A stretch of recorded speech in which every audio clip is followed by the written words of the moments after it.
Hər kəsə salamlar. Bugünkü videoda istəyirəm son 3 ildə, çünki fərqinə vardım ki, dünən, mənim terapiyamın 3-cü ili bitir və əlbəttə ki, öyrəndiklərim o qədər şey var, anlayacağım, yəni saysız-hesabsız, amma 3 püf nöqtə özüm üçün qeyd etdim və sizinlə paylaşmaq istəyirəm bunu. Birincisi hansıdır ki, biz hamımız terapiyaya gəlirik fərqində olmadan. Bunu planlamadan, amma hamımız özümüzü düzəltməyə gəlirik. Mən daxil. Çünki bizim hamımızda olur o ideal mən, hansına ki biz çatmaq istəyirik. Və elə deyirik ki, mən də fikirləşmişdim. Mən maksimum 3 ay, 12-15 seans həll eləyəcəm problemlərimi və davam etdim və üstündən 3 il keçib mən hələ terapiyadayam. Və öz seçimimlə, yəni bu bəzən deyirlər, o psixoloqlar da heç nə iş eləyir, onu elişir, bunu elişir, ay uşaqlığa gedir falan falan. Yox, bu elə bir şey deyil. Əksinə, bu məni gətirir ikinci püf nöqtəyə, özünü tanımaq haqqında. Mən heç vaxt həyatımda düşünməmişdim bu şey haqqında, yəni özünü tanımaq nədir? Yəni belə bir anlayışım yox idi. Ta ki mən seansa ilk gedəndə və bir neçə ay sonra başa düşdüm ki, bu tam fərqli bir prosesdir. Çünki daha öncə terapiyada olmamışdım. 1-2 seansda oradan-buradan belə-belə gedirdim, amma davamlı terapiyada olmamışdım. Özünü tanımaq prosesi.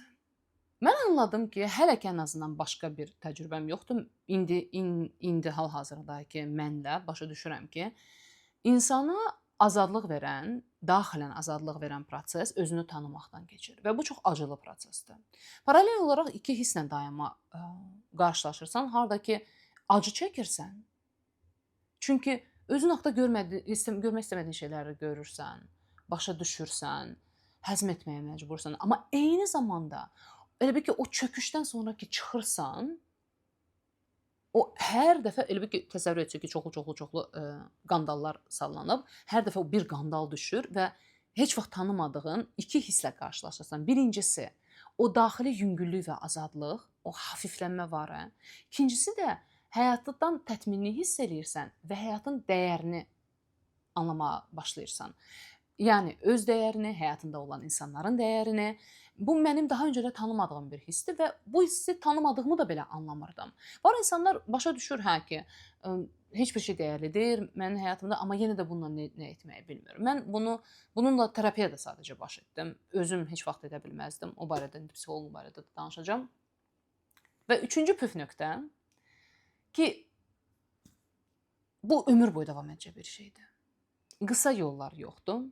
Çatacağımız bir məqam yoxdur. Yəni bu 3 il ərzində düşünürəm ki, mən artıq yetərincə uğurlu bir yol getmişəm. Harda ki, mənim üçün o yer, o çatacağım, o mən olacağam, o artıq mənasızlaşmağa başlayıb çox şükür nəhayət ki. Və burada sizin bir hiss var ki, məsəl üçün özünü tanımaq 100 dənə bənddən ibarətdirsə, başa düşürsən ki, sən cəmi 3 ildə bir 5-ini öyrənmisən ya yox. Və bu bir tərəfdən deyirsən ki, oh my god, yəni necə kədərlidir də. Çünki sən bir həyat yetməz insana, özünü anlamağa, sevdiklərini, bəşəriyyəti, həyatı anlamağa yetmir bu bir ömür. Bu kədərlidir. Çünki sən istəyirsən özünü tanıyasan, anlayasan, artıq bunun dadını biləndən sonra daha da çox istəyirsən bunu. Amma bilirsən ki, yetməyəcək bu insan olmağı öyrənmək. Amma eyni zamanda da başa düşürsən ki, yəni geri dönürsən, baxırsan ki, qabaqki sənlə müqayisədə artıq nə qədər şey anlayırsan və anladım, fərqindəlik yaşadım, oturub gözləmirsən hansısa möcüzələrə. Həqiqətən qollarını çırmalayıb özün üçün, həyatın üçün bir şeylər eləyirsən. Niyə? Çünki nəhayət ki, sənə özünün və həyatının dəyəri yaranmağa başlayır.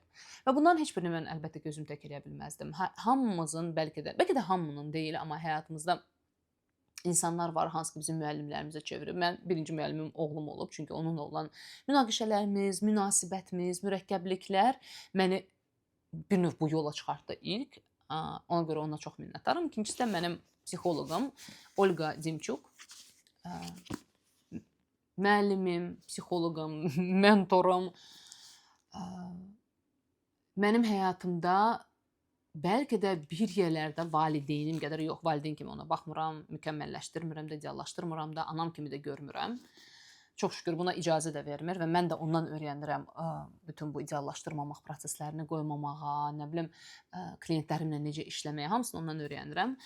Amma yəni az qala valideynim qədər mənim üçün vacib bir rolu var, dəyəri var.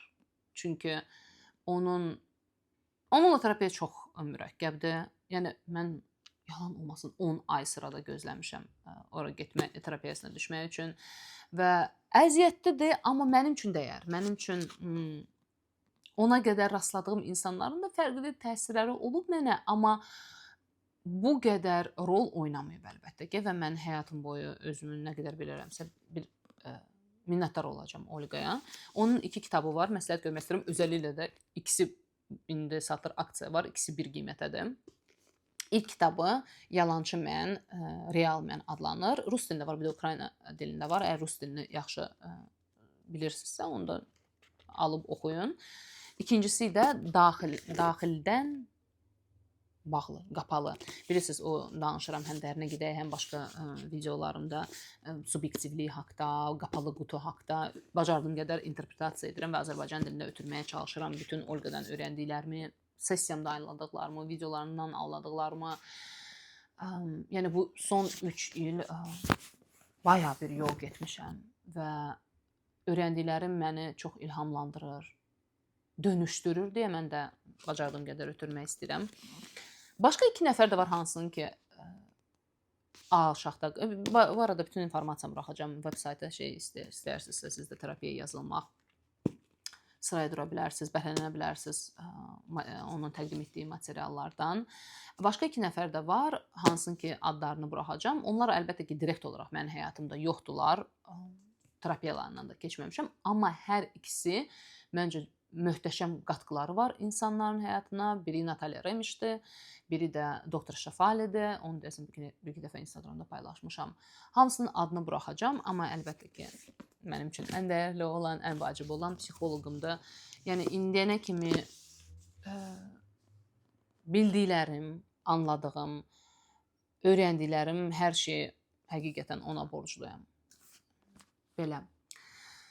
Haqa məni çox isti hava ilə yola salır. Yəqin ki, Bakıda keçirdəcəyim o yay, cır-hacır, 7 isti həftəyə hazırlayır məni. Bugün 37 dərəcə isti var, təsəvvür edirsiniz.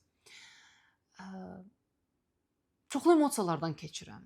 Böyük bir fəsil, böyük bir era, bir kitab oxudum, bağlandım, qutarır mənim üçün. Sağollaşıram evimlə, buradakı həyatımla, Hollandiya ilə, Haqa ilə. Ayrıca bir post da yazacağım Instagramda bu barədə, ürəyimi tökəcəm. Amma emosional son günlər keçir, yəni son 4 günümüz qalıb burada. Doya-doya yaşamağa çalışıram, çox minnətdaram. Amma eyni zamanda da bir yerlərdə əlbəttə ki, kədərim var. Çox bağlandım bura. Sağollaşmaq mənə çətin gəlir. Amma burada yaşayarkən həyatımda bütün baş verənlər, ayrıca videoda var, Amerika köçürüyü adlanır, o videoya baxa bilərsiniz. O qədər pozitiv, o qədər mühüm dönüşümlər həyatımda baş verdi. Ən əsası da əlbəttə ki, terapiyaya başlamaq idi və özümü tanımaq yoluna çıxmaq idi və yəni demədən keçə bilmərəm əlbəttə ki, mənim bu dönüşümdə mənim üçün ən vacib rolu olan insanım. Bu qədər. Həmişə kimi sağollaşıram. Növbəti həftədə sizinlə yenidən görüşərik. Sağ olun.